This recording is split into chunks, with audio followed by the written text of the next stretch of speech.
వర్ధిల్లాలి తెలంగాణ వ్యవసాయ వర్ధిల్లాలి పోరాటాలు వర్ధిల్లాలి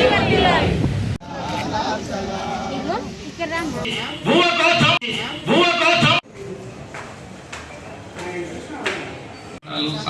సామాజిక సమస్యల విషయంలో మా జిల్లాలో రెగ్యులర్ గా జోక్యం చేసుకుంటున్నాం. దేశవ్యాప్తంగా కానీ రాష్ట్ర వ్యాప్తంగా కానీ జిల్లాలో ఒక 5-6 ఘటనలు జరిగినప్పుడు దాంట్లో ప్రధానంగా మనమే ముందుండి ఆ ఘటనల పరిష్కారం కోసం ప్రయత్నం చేసిన పరిస్థితి ఉంది.